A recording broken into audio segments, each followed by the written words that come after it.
After e4, c6, knight c3, d5, knight f3, and knight f6, as mentioned in previous videos, in this variation we're going to have to push the pawn immediately, and we're looking at knight e4 because we have to see another line. So knight to e2 comes now, and earlier in previous video we went through something like bishop g4. Now in this video we're going to go through the immediate queen to b6, which threatens checkmate in f2 and denies us the possibility to play d3 with an attack on the knight and then gaining tempo simply because of that threat.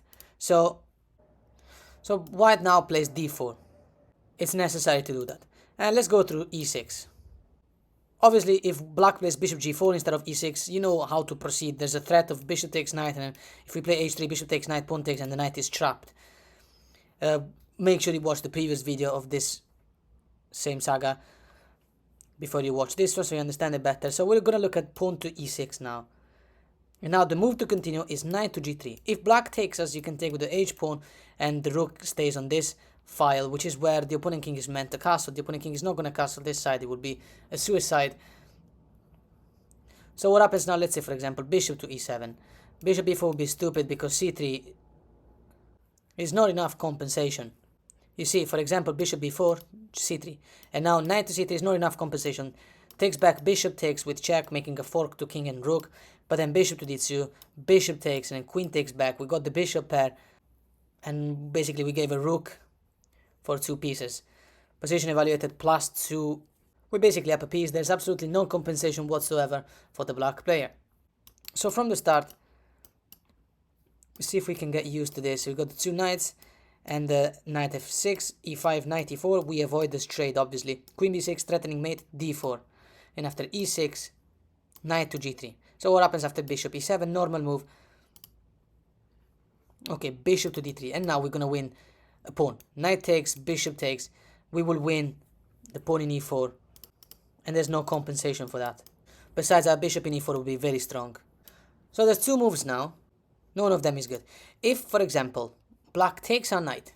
Okay, pawn takes back. And now, that's it. We're doing just so much better. Black cannot castle, obviously, because you've got 2 pieces aiming at h7, the bishop and the rook. You have a great gift idea. So in this position, what happens if black plays h6? Okay, c3. Simply build this chain. And black cannot castle still because you're going to have bishop h6. Right? Bishop h6. You're smashing everything around the king's area. Pawn takes. Now queen to d2. And it's inevitable. Queen h6, queen h7, or queen h8 checkmate. This is unstoppable. The only move the engine comes up with is pawn to f5, but you just don't take. You play queen to h7. You're winning no matter what. So in this position, instead of h6, what happens if black plays g6? Okay, rook to b1 comes now. And after castle, queen to d2, threatening queen to h6. That means the black player just cannot castle. Best moves will be pawn to f5. We take en passant. And after bishop takes back, potentially going to fianchetto, allowing also the queen to guard many squares on the 7th rank if she goes back to c7. Too late. White plays the stunner, rook to h7.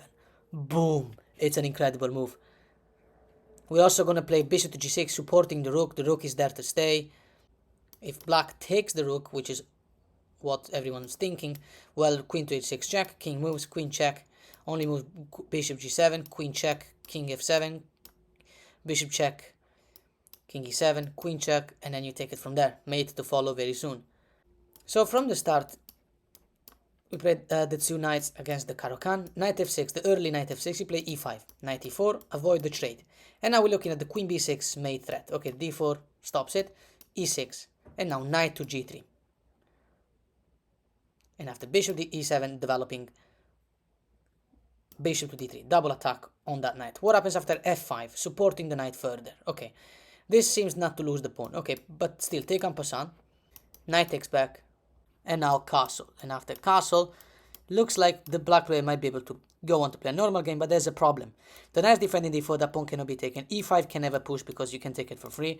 The development of these pieces on the queen side is seriously problematic. White goes on with a3, idea of playing b4 and then the bishop in fianchetto, and then c4. This is the plan you're going for. So let's make an example. c5 is a thematic move. You take, and after bishop takes back, b4 comes with a tempo. And then bishop moves again, let's say to d6 or even e7. It doesn't matter too much. You're going to play the same moves. The next one is c4. The idea of c5 winning. So let's look at this idea. Queen to c7. How do we face this? Okay, we take this pawn and isolate the pawn in e6. There is no good way to actually take back here. If let's say black takes with the knight, bishop to b2 threatening rook c1. And after knight to c6, rook to c1 threatening b5. Winning the game. Nothing can save the black player. Black player says, I don't know, queen to e7 for instance, rook to e1. Threatening knight f5. If knight to f4 for instance, attacking this bishop, and knight f5 will just do the job. And we're winning the exchange. The rook will be forced to sacrifice. If not, if the queen, let's say, moves anywhere, queen to d7, you can take the bishop for free. Queen can't take back because of the tactic, bishop h7 winning the queen. And in this position earlier, after rook to c1, we went to queen e7. What happens after queen to b8? Staying on that diagonal, we will still threatening b5. This comes with a tactic already. Bishop takes h7 check. King takes knight g5 check. We will be supported by the knight in h5, so the king can't go to g6. So, but either way, queen to e8 comes now after king g8. And there's nothing here that saves the black player. Knight f6 will be the only move to save h7, but then you just take. And after rook takes, check, king moves, check, king moves, check, you're infiltrating and winning very soon. So earlier in this position, after taking the pawn d5, we went to knight takes. What happens if black takes with the pawn, which is still isolated, but at least it allows the bishop to develop. We go on with the usual plan, bishop to b2. And after bishop to g4, it looks like black might be developing, but look, position is dead. Bishop to f6 now comes. Our development is so much better, it allows us tactics. Now either way, let's say the rook takes, check, king takes, knight g5, and it's a very well known tactic. You're completely winning after this. And in this position, after bishop takes the knight in f6, what happens if black plays first, bishop takes f3 with an attack on the queen? Nothing. We take back, and after rook takes, we got this pawn with check, queen to d5 check. And well, king h8 will leave the back rank even weaker, king f8, but either way, there's not much difference. Bishop to c4 comes, threatening a deadly attack. Queen to f7, giving up the exchange, but now white plays an even more sadistic queen to e4. Allowing an attack on the queen will have to move. Queen, let's say c7, okay, bishop to e4, threatening to take b7, and then the rook. Okay, knight to c6, for instance. We're going to take in h7, we're completely winning. There is no way out here for the black players. The rooks are coming into the game as soon as we start checking. This rook is weak. If rook goes to e8, joining the game still.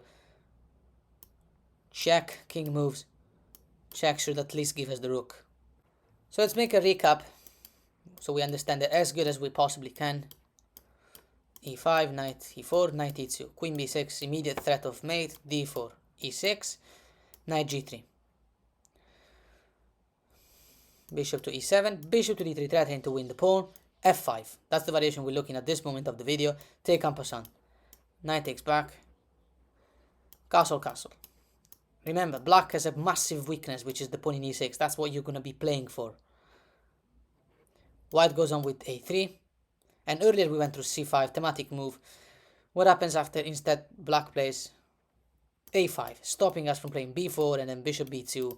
And get that really nice bishop b2, c4 plan. Okay, well then we're going to hit from this diagonal, bishop to g5. And here's the idea, let's say h6 for instance.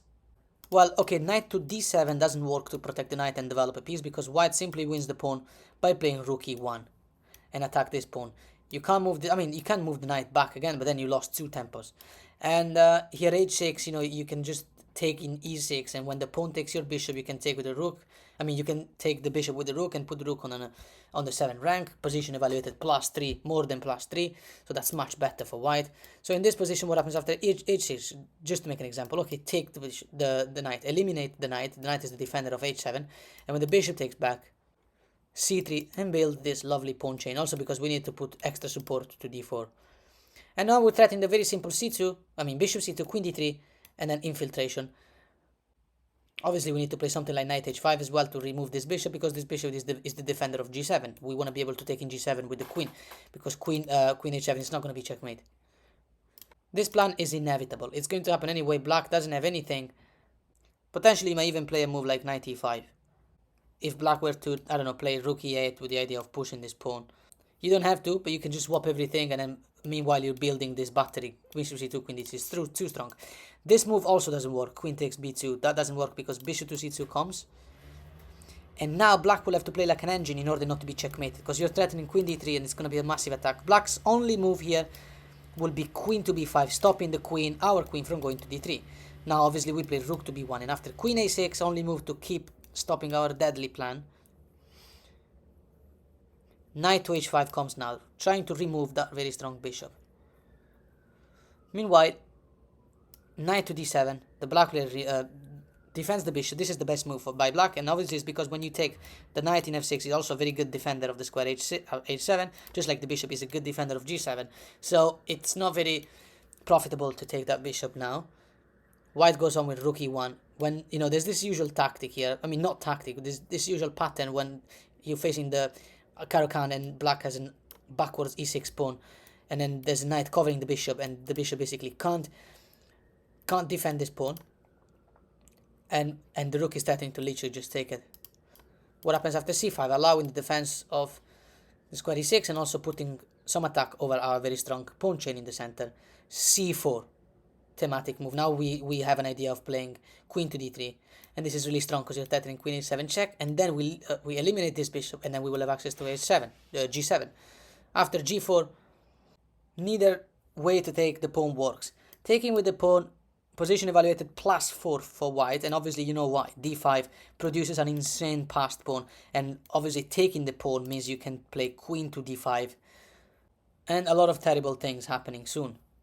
Also, because you'll be still free to play queen to f5 from there when the king moves.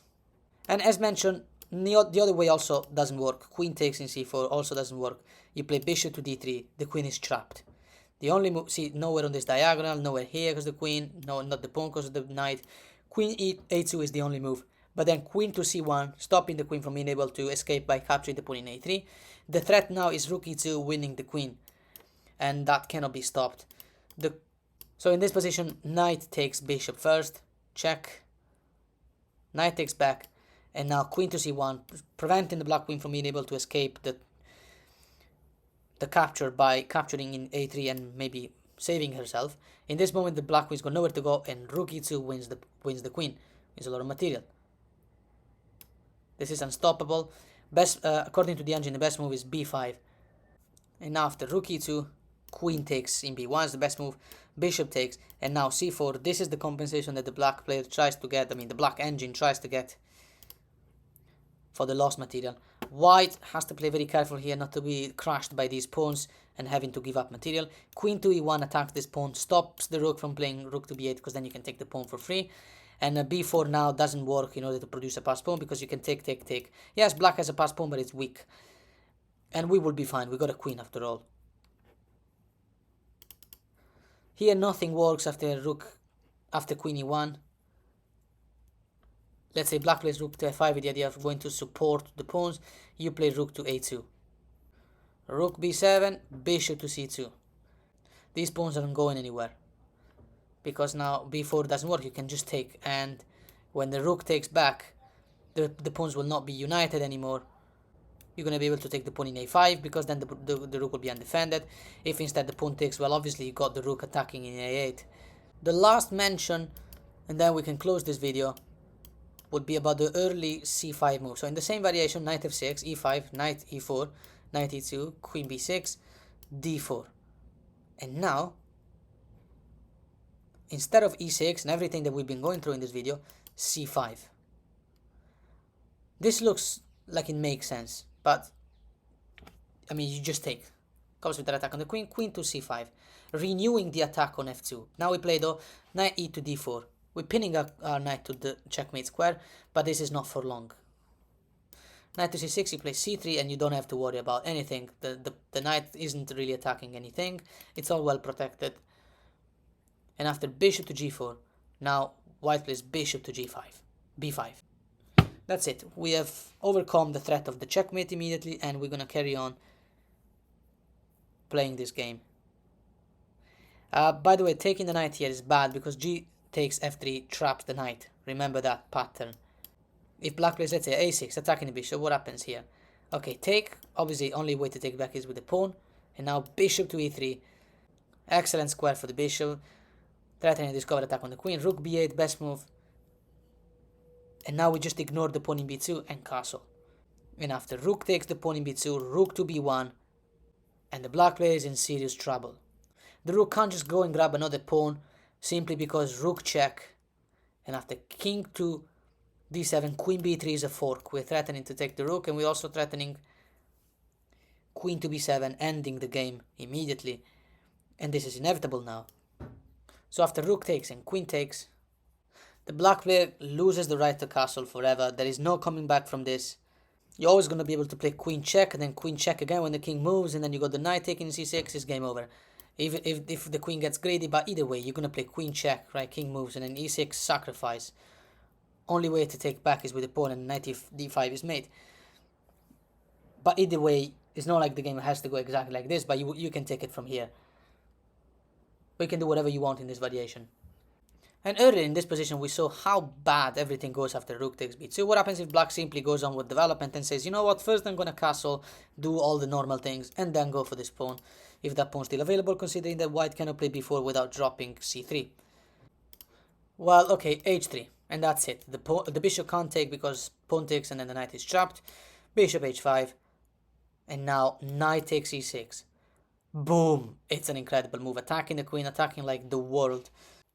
Well, if bishop takes our knight now, we can take back the pawn. The pawn is attacking the knight, and also the knight is attacking the queen. So black will have to move the knight and then lose the piece. If the pawn takes our knight, which is obviously the move that seems to be making sense, well, bishop takes c5. You totally didn't see that, did you?